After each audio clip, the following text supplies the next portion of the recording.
Hey guys, a pretty tense moment just went down between Senator Rand Paul and Senator Blumenthal as Rand Paul accuses Blumenthal of a personal attack on him at a USAID hearing. We're going to break it down, but first of all, check out the moment for yourself. I am disappointed that we are not having a serious hearing on how to improve USAID. There's room for improvement in every agency, as there is in almost anything that we do. But this hearing is simply designed to give cover for President Trump's unlawful dismantling of a congressionally established agency against the law and against the interests of this country and against the interests of many in this country, including American farmers, who benefit from it. The Inspector General of the U.S. Agency for International Development, Paul Martin, has submitted a report. I ask that it be made part of the record if there's no objection. And in that report was critical of the so-called pause in foreign assistance funding, saying that it has delayed $489 million of food assistance at ports, in transit, and in warehouses. I'm quoting, at the risk of spoilage, unanticipated storage needs, and diversion. That's waste in government. And it's not just a little bit of waste, it's humongous waste, $489 million in those fees alone. He says the pause in funding and reductions in staff, including over 90% of BHA's workforce furloughed or placed on administrative leave, has undermined two key oversight mechanisms to assure accountability over humanitarian assistance funding, partner vetting, and third-party monitoring. I don't have time to go into the details, but that is also waste. And when we talk about the other effects of this pause, let's look at the effect on farmers, American farmers, who grow the food that USAID distributes. American farmers, in 2022 alone, USAID helped to distribute nearly 4 billion pounds of American-grown food to 58 million people around the globe.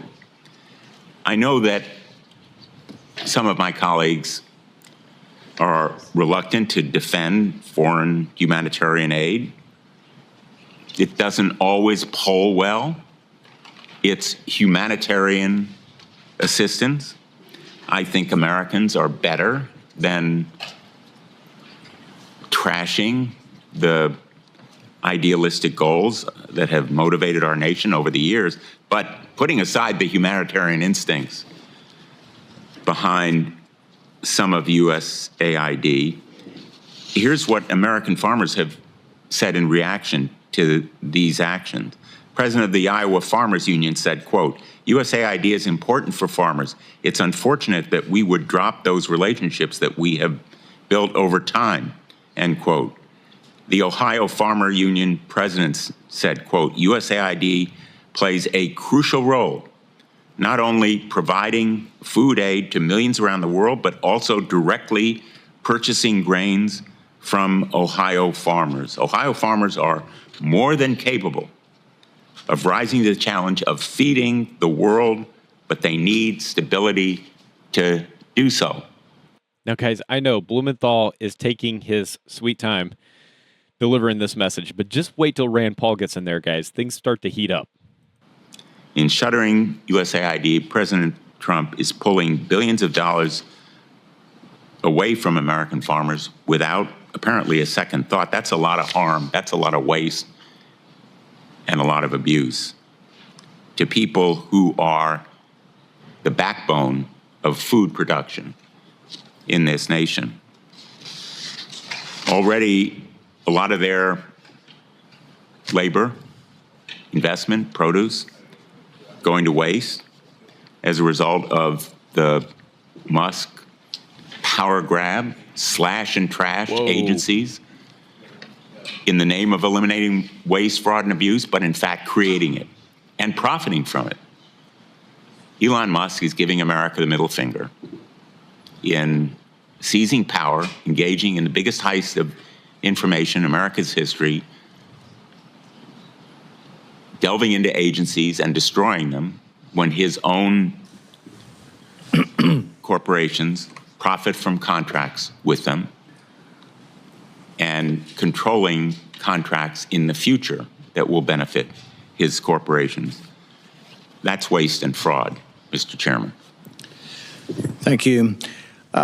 The accusation or criticism has been made that this is an unserious hearing full of conspiracy theorists. Well, you know, the Democrats were asked to participate like they always are, the same way we were when we were in the minority. They could have brought a witness. They chose not to even bring a witness. I can't conjecture as to why, but maybe it's because it's so embarrassing, the stuff that USAID is spending their money on. Who could possibly be against ending $2 million for sex change surgeries in Guatemala? I mean, who wants to defend that? I haven't heard anybody yet defend the waste and malfeasance that's going over there. $3 million for girl-centric climate change.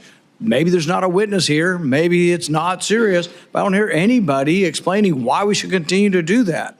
Now, there is a legal question. There is a legal question. If there's $40 billion in USAID and they don't spend it at all and it just sits there, can the president impound it? This is a real question, and it may come to that. But I don't think any court is going to find that the executive branch cannot pause and audit spending. I mean, to crassly say and just to jump to this, it's illegal, it's unlawful, it's a tragedy, it's constitutional chaos. Well, auditing spending is what government should do. It's the traditional oversight that hasn't been done in a generation. That's why we're finding this stuff. It's been creeping up for a generation. $4.8 million for social media influencers in Ukraine. I mean, if people want to defend that, step forward and defend it. We are finding waste and malfeasance. You also have to realize that when you have a social agenda, and your social agenda is, you know, LGBT, well, when you take that to a conservative country that has religious problems with that, and you want to foist it on them and fly flags, what ends up happening is that doesn't increase diplomacy. That actually goes against diplomacy. I don't care what people's views are on any of these subjects. You can have any view on LGBT, but it shouldn't be part of foreign policy to force this on everybody around the world. It just isn't part of government and should never be part of government. But we're only finding this out because we have a president with the courage, including the advice of Elon Musk, including the advice of a lot of us, who have been saying for years, we need to look at USAID and make sure that they aren't committing fraud. Look, this morning, the CFO of FEMA was fired because she's spending $54 million on luxury hotels for illegal aliens. What? My goodness, there's a lot of Americans struggling to find work. Laken Riley's killer, we flew him and put him up in a luxury hotel in New York. He was there for a few months. We spent all of our money on his meals, and then we flew him to Atlanta. And then he drifted over to Athens, and then he killed Laken Riley. Most Americans think that that's crazy and we shouldn't be doing it, but we are only finding it out because for once we have a president with the courage to say no, to go over there and put a padlock on the door and take the name down. But ultimately, there will be a legal question. Can he impound it, or will it have to come back to Congress? I actually, frankly, think the better way is spend about $30 billion and send $10 billion back, and we do a rescission. There is a method for doing that, and I hope that is what is done. But even on the impoundment question, there are questions exactly, and I don't think it's ever made it all the way to the Supreme Court. There is court precedent on it, but we haven't gotten to that. A pause in funding is an impoundment. A pause in funding to do an audit is just good government, frankly. The question I have for the panel is this, though. Mr. Chairman, may I just inquire? Sure. Because the chairman mentioned that we don't have a minority witness. I would suggest, and speaking out of turn here, because the ranking member isn't here and I don't purport to speak for him. We're docking your time for next week. I'm just kidding. But I would respectfully suggest that we have Paul Martin, who was fired as Inspector General, come before us. We didn't deny any witnesses. Your side did not put forward a witness. We did not deny any witnesses. You didn't put forward a witness. So, but I just think it's disingenuous to, to sit there and it is a personal attack on me to call this unserious and a bunch of conspiracy. It's an attack on our witnesses as well. That is a pejorative, and that's name calling. All right, you're welcome to object to things they say and have facts to counter them, but to call this an unserious hearing of conspiracy theory— I never used that term, Mr. Chairman. Well, you said it wasn't serious. You said the hearing wasn't serious. And the thing is, y'all chose not to participate in it, so that's on you. Whoa. Maybe we can have a second hearing, because this is such an important We can have a topic. dozen on this. There's so much to talk about. But anyway, I think we ought to be, I'm not criticizing your ranking member for being unserious or a conspiracy theory. He has his opinions. We make our arguments both sides. But if we call names and say, oh, well, your ideas are conspiracy theory, that's a pejorative, and that doesn't get us anywhere, frankly. And because it's also dangerous in the sense that many people who are then say, oh, it's a conspiracy theory, well, government should suppress that. This is what went on. We had 23 scientists come forward in Lancet and say that the possibility that the virus came from a lab in Wuhan was a conspiracy theory. And then government promoted back to Twitter and others and met with them on a weekly basis trying to suppress. Facebook for a year and a half said that ideas like mine, that it could have come from the lab, were to be suppressed. Michael Schellenberger, why don't you, if you wouldn't mind responding to how the government was involved with trying to suppress speech that you found out through Twitter files? Well, sure. And also, I would think whenever you hear somebody accuse somebody of a conspiracy theory, I think you should consider that they are themselves spreading disinformation. In other words, we know that the proximal origins paper that you're describing there, we know from their internal discussions that those scientists were pursuing the lab leak theory. We saw it in their Slack messages. And then they got a phone call. They talked from the higher ups, and then they ended up changing their whole hypothesis over a weekend. So we've seen repeatedly that term used to dismiss very serious evidence of misconduct and of actual conspiracies. We've seen the rise of an entire censorship industrial complex. There's no theorizing here. These are just the facts of the censorship industrial complex that was created by the Department of Homeland Security starting in 2021. Really started before that in 2020, all the way culminating to the Disinformation Governance Board, which was so Orwellian that even Democrats had to back away from it.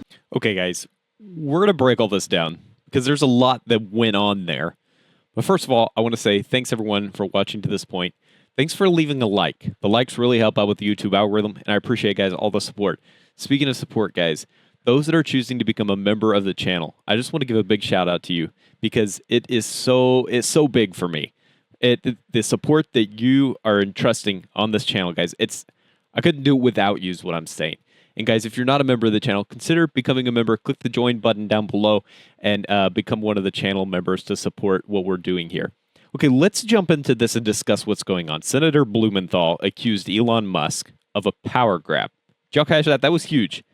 And then he suggested that Musk is trying to dismantle agencies for personal gain. Is that a legitimate concern? Or is it just political theater? See, Musk's companies work with the government, but does that mean that he's controlling it? Now, Paul, when he got the mic, he didn't hold back. He slammed the USAID for spending on outrageous projects. Some of the things he listed: $2 million for sex change surgeries in Guatemala, $3 million for girl-centric climate change programs, $4.8 million, guys, almost $5 million. For social media influencers in Ukraine.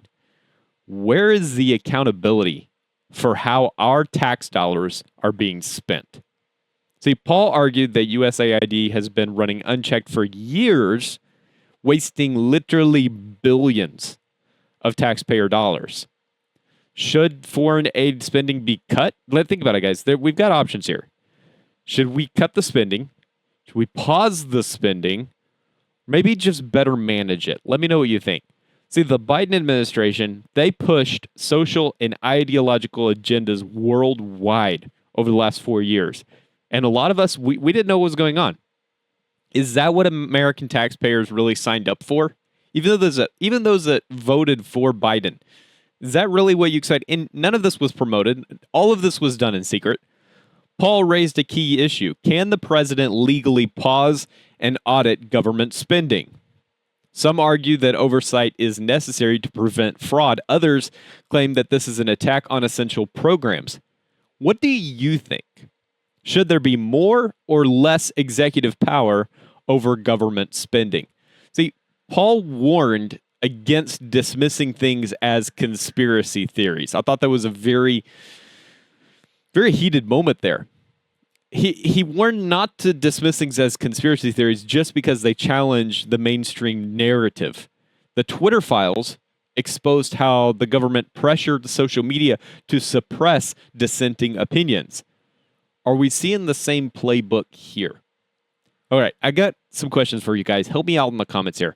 Do you think that Rand Paul was right to call out Blumenthal's accusations as a personal attack? Is USAID spending a necessary investment, or is it taxpayer-funded disasters? Should the government be funding social policies abroad, or should that be left to private organizations?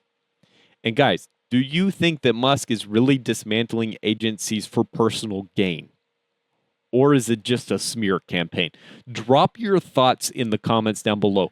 Do you agree, guys, with Rand Paul's take on government waste? Or do you think Blumenthal has a point? Let's talk about it below, guys. All right, hey, I want to say thanks for watching the video again, guys. Thanks for liking, commenting, subscribing, all the support. I appreciate y'all. I'll have another update for you soon, guys, so make sure you're subscribed. I'll see you then.